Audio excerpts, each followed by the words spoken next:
Well, Trump supporters are hoping a strong debate performance Wednesday. An outrage over the Clinton campaign emails ridiculing religious conservatives will boost turnout for Republicans up and down the November ballot. Earlier, we spoke to Congressman Reed Ribble, a staunch never-Trump Republican.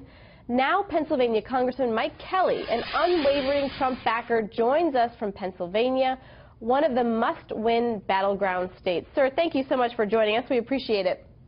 Thank you, Elizabeth. It's great to be on with you. And I don't know if you were able to hear Congressman Reed Ribble earlier. Obviously, one of your peers, if you will.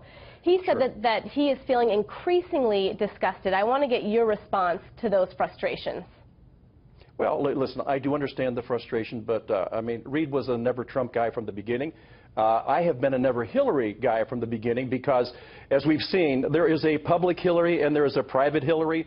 When you look at the two candidates, Mr. Trump is pretty much out in front. There's not too much people say, I know. Well, some people will argue, sir, and I do so respectfully, that there is a public Donald Trump and a private Donald Trump. Even he has said that. Well, you know, the private Donald Trump that I know is a guy who I have great faith in and a man who's accomplished very much. But when I talk about the public Hillary, let's talk about somebody who looks at what she thinks needs to be said for where she's at to gain polls. And a private Hillary Clinton talks about what's really in her heart. I know this week, the revelations in WikiLeaks, when it comes to people like myself, I'm a Roman Catholic, evangelicals, Jews, whoever it is that you are, if you're a person of faith, these folks, especially this elitist group that's inside Washington, they seem to think that we are the great unwashed, and we just don't really get it. And that's why you have to have a bigger government that can make every decision for you, because you're just not quite the person that's needed for right now. So I'm a never Hillary guy for a number of reasons, but the generational loss of the Supreme Court to be something that all of us look at and say, are we really willing to let these other distractions take us away from the most critical part of what our life is going to be revolved around the next couple of years, and it is the Supreme Court. Okay, well, you did talk, obviously, like you said, you're a Roman Catholic, which one would say one of your biggest preferences would be someone who holds family values near and dear to their heart. So I want to ask you first and foremost your response to the accusations this week. And I know that you said in your opinion piece that policy trumps all. Forgive my pun there, but policy that you feel this Republican nominee would state during his tenure, you feel like that's more important than anything else. Well, here's what I think. A dynamic and robust economy solves a lot of problems. We have to have that type of an economy. Listen, middle-income people and lower-income people, people of color, have suffered more than anybody in the last 8 years. So I'm telling people, take a look at the most important things in your life. Try to separate those things that are a distraction from those things that have to be done. These are things that are needed right now. And I've got to tell you, I look at a combination. You know, we have the better way. The Republicans have put out a policy book that tells you where we would lead the country. Lower taxes, less regulations, allow people to rise again, and communities to thrive, schools to thrive, and more importantly than anything else, families to be able to be self-sustained and not relying on a government program that's unsustainable. It just doesn't make sense to me. But I will tell you this.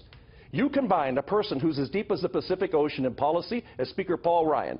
You combine that with a Senate that will work on the same legislation. You combine it with a high-energy executive like Donald Trump, who has spent his whole life working with people to reach mutually beneficial goals. And that's what allows America to be great again. That's what allows us all to rise again. What I'm hearing from you is that folks and Congress need to work together.